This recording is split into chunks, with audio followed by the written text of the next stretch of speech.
exhibit shows the fragility of habitat affected by rapid effects of modernization. Aarti Zaveri, in her solo exhibition curated by Robinson, The Fragility of Habitat, takes a dive into the core of the earth, expanding into aesthetic and flow-based installations created with natural and found objects. Her concern for the fragility of habitat can be seen at the central open space at the India Habitat Centre on Lodi Road till 30th of January 2023. Aarti's works intend to involve the society at large through installations in public spaces, public art lessons and discussions, bringing to attention the concerns about environmental degradation, sustainability and global warming. For her, the purpose of art is to generate collective action. मैं visual artist हूँ, multi disciplinary artist. तो मैं तीन चार जो भी एक painting हो गई, इंस्टॉलेशन जो 3D आर्ट फॉर्म है, और एक वीडियो आर्ट मैं वो करती हूँ। तो मल्टी डिसिप्लिनरी आर्टिस्ट तीनों तरीके से अपने आप को विजुअली दिखा सकते हैं। तो मैं विजुअल आर्टिस्ट हूँ और मैंने ये इंस्टॉलेशन किया है फ्रेजिलिटी ऑफ हैबिtat। पेंटिंग की दुनिया में कब कदम रखा मैम, और कितने वर्षों से पेंटिंग कर रही हैं? मुझे हो गए कम से कम, वैसे तो बचपन से, पर प्रोफेशनली देखो तो 20-25 साल हो गए हैं, मैंने याद नहीं।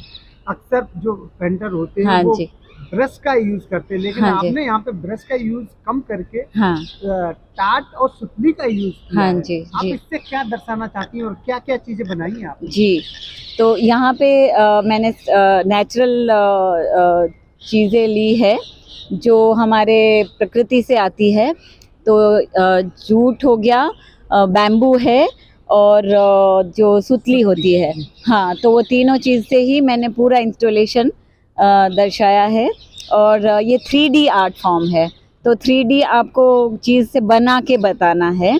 तो ये मैंने ये दिखाने की कोशिश करी है कि हमारी प्रकृति जो आज बहुत ही संवेदना की मतलब है, तो उसमें मुझे जो फील होता है अबाउट अर्थ और अपने 5 एलिमेंट के लिए, मैंने वो यहाँ दिखाने की कोशिश करी है। आपने क्या चीज बनाई है मैम जो ये मैंने एक अर्थ बनाया है, मतलब एक पृथ्वी का गोला जैसा एक शेप बनाया है। फिर एक फ्लो है नदी की तरह, जो पूरा जैसे बाढ़ आती है या जो हम प्रकृति का हाल कर चुके हैं, पानी एलिमेंट का वो दिखाया है। और ये जो गोल अर्थ शेप है, उसमें अलग अलग टाइप की सुतली यूज़ करी है। खजूर की है, नॉर्मल सुतली, दूसरे अलग अलग पाम की सुतलियाँ यूज़ करके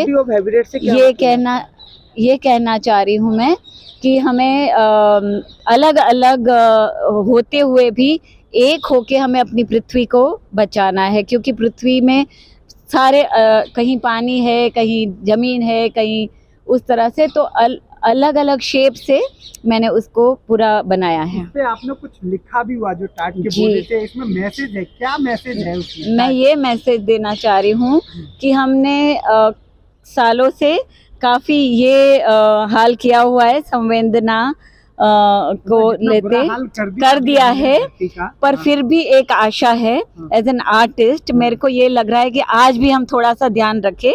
तो मैंने एक आशा कर लिखा हुआ है, होप, क्योंकि पीस से ज़्यादा मुझे होप पसंद है वर्ड। और मैं ये चाह रही हूँ कि मुझे आज भी आशा है कि हम आने वाले वक्त में अगर हम आज से देखना शुरू करें तो धरती से बचा पाएंगे जो भी बिल्कुल। तो फ्रेजिलिटी का मतलब है, आप फ्रेजाइल है कि बिल्कुल टूटने वाली, जैसे धागा की दो ऐसे आ गया है कि अब बस टूटने वाला है। तो फ्रेजिलिटी ऑफ हैबिटाट अपनी प्रकृति, अपना आवास जो हमारी धरती है, उसका कनेक्शन हमारे साथ बहुत ही जीर्ण हो गया है, बहुत ही मामूली। कितने दिन से यहाँ पे डिस्प्ले है? यहाँ 1 महीने के लिए डिस्प्ले है मेरा आर्ट वर्क, और विजुअल आर्ट गैलरी ने मुझे इनवाइट किया हुआ है ये जगह पर आके आप यहाँ पे इंस्टॉलेशन कीजिए और लोगों को अपना मैसेज दीजिए। तो मैं 1 महीने के लिए from January 1st to 30th January तक मेरा इंस्टॉलेशन। सुतली वाला इंस्टॉलेशन बनाने में मुझे कम से कम 20 दिन लगे थे, और पहले उसका बैम्बू से पट्टी बनाई, क्योंकि मैंने कोई भी बाकी चीज़ें यूज़ नहीं करी है जिससे कि हम आर्टिफिशियल सारा नेचुरल थिंग्स लेते हुए। और सुतलियाँ मैंने जहाँ पे कटिंग होती रहती है, जहाँ पे अनयूज्ड है, और आजकल ये सुतली का बहुत चलन कम हो गया है, तो मुझे डिफ़िकल्ट हुआ, फाउंड ऑब्जेक्ट बोलते हैं इसको ढूंढने में, पर कहीं कहीं से हमने इकट्ठा करी है और अलग अलग जगह से सुतलियाँ लेके फिर ये बनाया हुआ है। क्या मैसेज रहेगा मैम एंड में व्यूअर्स को जो आपको देख रहे हैं? मैसेज ये रहेगा कि हम अपनी प्रकृति को अभी भी जाग जाए तो हम बचा सकते हैं। मेरा 3 आर का एक मैसेज है, रिफ्यूज़ मतलब अगर आप मना कर दो, प्लास्टिक यूज़ करने के लिए आप मना करो, खुद मना करो, ये मत सोचो कि सरकार बैंड करेगी, ना, हम खुद मना करें। और रीयूज़, अगर आपके पास कुछ प्लास्टिक की बॉटल ये हैं उसको रीयूज़ करो, और रीसाइकल करेंगी ये कंपनियाँ, क्योंकि रीसाइकल अगर समझ उनको आ जाएगा तो वो प्लास्टिक ऐसा बनाए जो जिससे रीसाइकल हो, डिग्रेडेबल मटेरियल हो, जिससे कि हम पृथ्वी को और प्रॉब्लम में ना डालें। इतना सिंपल मैसेज मैं व्यूअर्स को देना चाहूँगी।